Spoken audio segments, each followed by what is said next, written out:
The Death Star is perhaps the most iconic and most feared weapon in the Star Wars universe. This massive battle station, capable of destroying entire planets with a single shot from its massive super laser, has been a central element of the Star Wars saga since its first introduction in the original trilogy. We are taking a closer look at the Death Star, its spectacle, and its direct effect on the galaxy, pushing war and imperialism.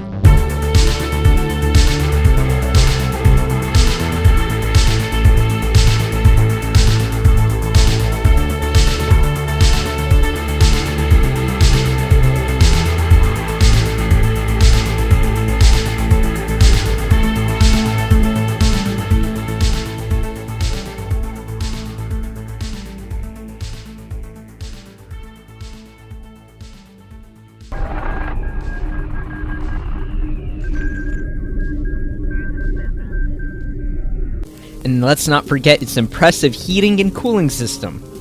With the Death Star being such a vital piece of Star Wars, it's everywhere. It's in the films, TV shows, toys, video games, books, comics, and the many fan creations. The Death Star was first seen in Star Wars, which released in 1977. The film was later renamed to Star Wars Episode 4: A New Hope. 37 minutes into the film, we see the first shot of the Death Star and its interior. We learn that it destroys planets, but we don't understand how it destroys planets. We haven't seen it happen yet. Don't be too proud of this technological terror you've constructed. The ability to destroy a planet is insignificant next to the power of the Force. It isn't until 59 minutes into the movie that we see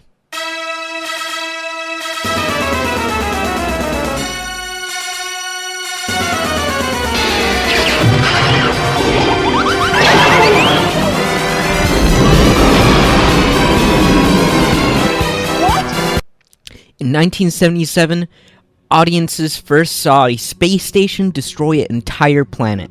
At the time of the film's release, this scene left audiences in shock and awe. There have been planets destroyed on film before, but never with such great effect. George Lucas later redid the shot of the explosion, giving it a flaming explosive ring and a more impactful explosion reminiscent of nuclear bombs. George wanted to utilize more modern visual and special effects to bring that feeling of shock and awe back to audiences who are more accustomed to the newer and more convincing visual effects of the 90s. The original 1977 Star Wars Marvel comic run differentiates itself with an illustration of Alderaan's destruction, the explosion illuminating the interior of the Death Star, casting shadows of those watching its destruction from the window. Chunks flying with lines meant to emphasize the force and speed of the explosion. The comic puts its own twist on things, giving us a bigger window and having us look out with the characters, rather than looking out at the explosion and then cutting back to a shot of the characters. The changes made in the comic compared to the film version are very important because it's the only way that the comic artist can convey that same impact, both figuratively and literally, to the reader. 4 minutes later in the film, the audience learns just how big the Death Star really is.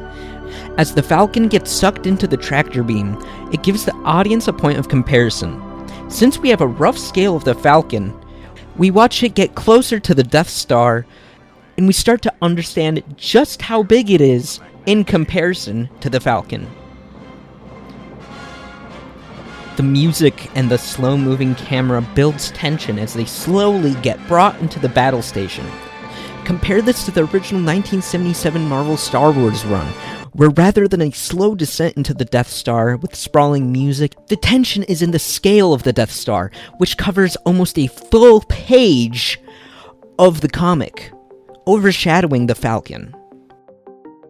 The Death Star's interior reflects the Empire's values, each section looking nearly as identical to the next, with a sterile look. This reflects the messaging of the Empire as they want to sterilize the galaxy, remove individuality, and force the galaxy to rely on the Empire. This is even seen within its color scheme, with it consisting of black, gray, red, and white lights reflecting those halls. In an interview with Games Radar, Set decorator Roger Christian elaborates that it looked like a functioning Death Star. John Barry wanted it darker so that it was almost black to express that kind of evil look. It wasn't like the used, old Tatooine world, or the Falcon world. It was a much more engineered and precise world. Even the LEGO Star Wars Death Star from 2008 followed this Imperial aesthetic, with the majority of the bricks being black, gray, red, and white, which is the same as the color palette of the real thing.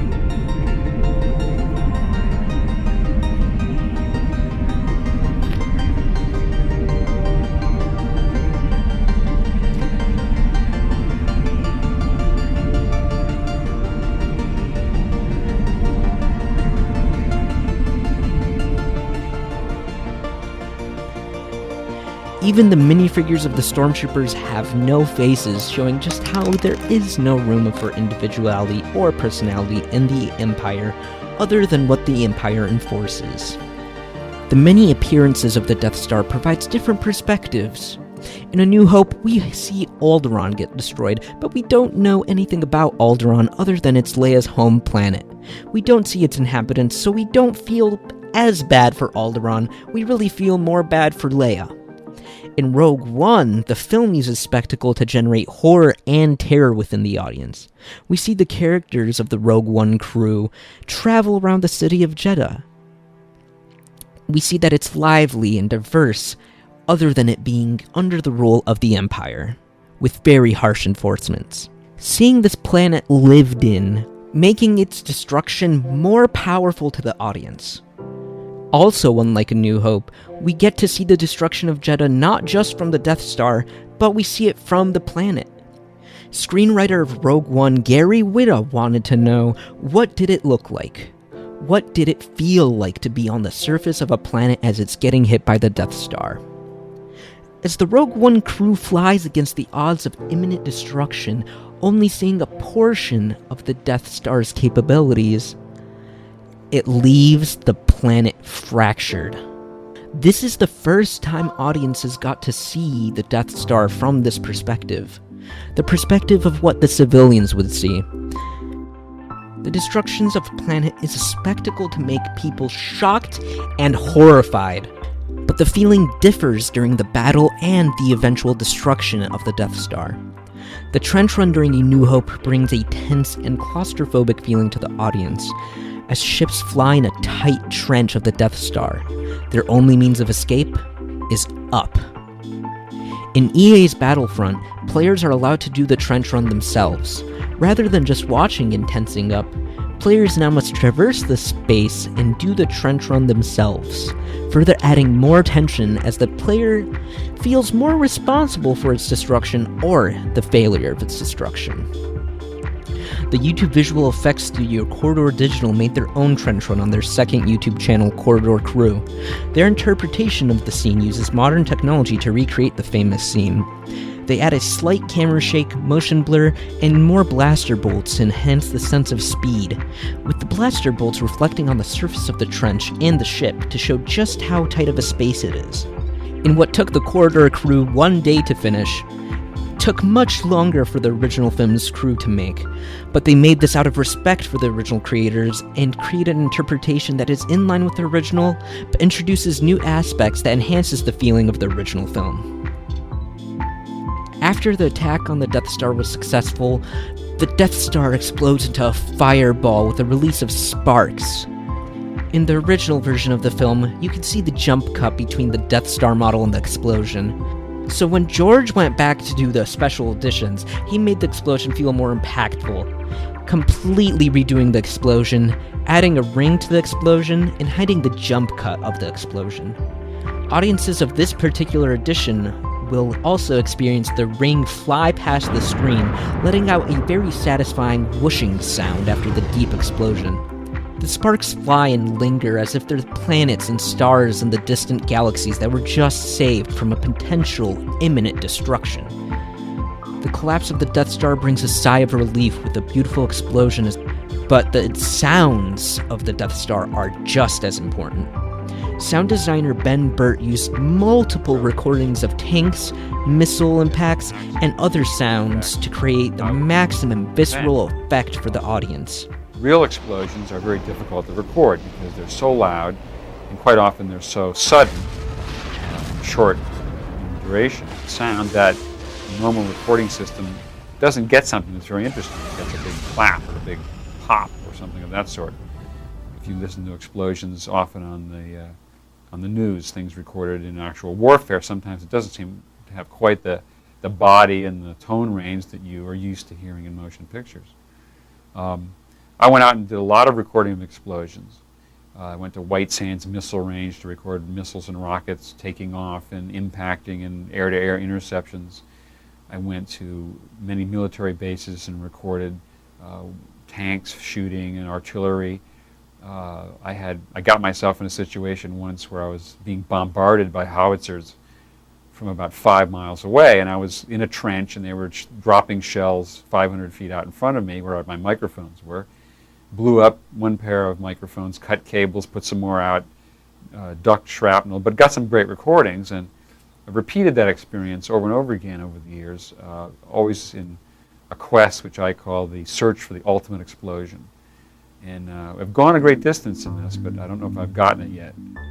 Hasbro Games wanted the audience to feel the same satisfaction of watching the Death Star blow up with a game.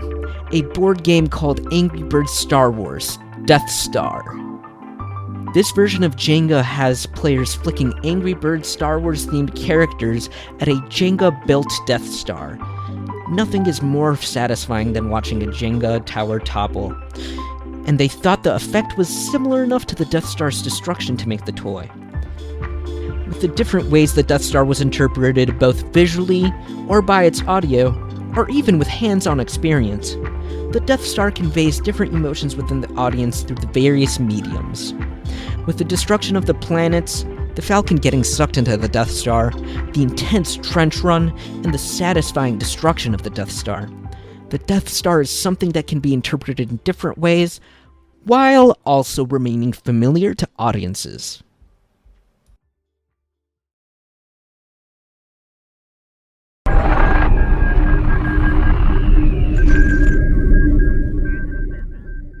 Being a weapon of mass destruction, the Death Star is like a giant planet-killing gun. Its ability to destroy planets is sure to scare many. It does not have a specific geographical space, and it can travel from place to place at light speed.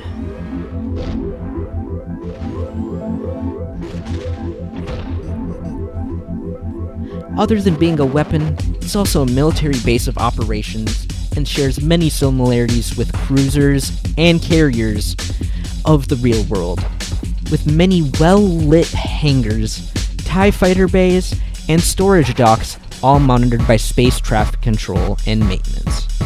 According to StarWars.com, the Death Star was also equipped with about 10,000 cannons, 50,000 heavy laser cannons, and 50,000 quad laser cannons. And according to the Death Star Technical Companion, which is a game book from the Star Wars role-playing game by West End Games, there is about a crew of...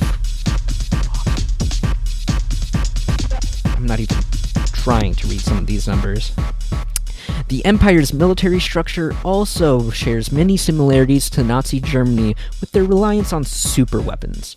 Similarly to the Nazis, the Empire creates superweapons as a way to create and maintain fear. Fear will keep the local systems in line. The Death Star's interior, as we mentioned before, was made to dehumanize and unify the Empire under their strict and enforced look. Even Imperial uniforms are designed to dehumanize its soldiers, with stormtroopers being covered from head to toe. This can also be seen with other of the Empire's personnel on the Death Star. And while the Death Star was made to maintain a total totalitarian rule over its people in the galaxy, the Death Star's construction is just as horrifying as the use of the Death Star. The Death Star's construction used the genius of Galen Erso, who, in Star Wars Catalyst, is tricked by his university acquaintance to work on the Death Star. He was working under the thoughts that his research was used for sustainable energy across the galaxy, but in reality, Project Celestial Power was used to learn how to harness the energy of kyber crystals, the same crystals in lightsabers, and weaponize them. The Empire even worked with Poggle the Lesser, who was a former separatist. This is very similar to how the United States used Nazi scientists during the space race. The only difference is, they were trying to go to space and not destroy entire planets with a space weapon. Once Galen Erso discovered the purpose of his research, he went into hiding, later in Rogue One being captured against his will to finish his work. Also in Rogue One, we learn about how the Empire colonized Jeddah. Later, we find out it exploited its land to mine out all the kyber within the planet for the construction of the Death Star. In the show Andor, Cassian Andor gets captured by the Empire and put into an Imperial prison complex. Within the complex, the convicts are assessed whether they are worthy of labor and to be put to work. This is similar to the Nazis' treatment of prisoners of war during the Second World War. Both the Nazis and the Empire utilized prisoners of war for labor for the construction of weaponry. It isn't until the last scene of Andor that we figure out that the parts that were being made in that prison were in fact for the Death Star. The Death Star is pretty much a mobile and reusable nuclear bomb that within a press of a button can destroy an entire planet. A means of putting fear into the eyes of the public, forcing them into submission. It's a means of maintaining order for the Empire. But it's funny.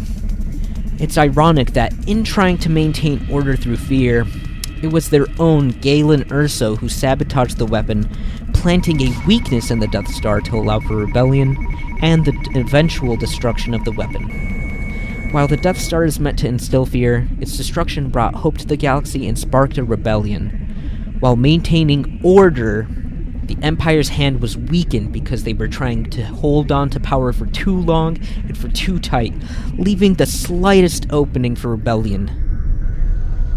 But that wouldn't be the end of the Death Star or the Empire.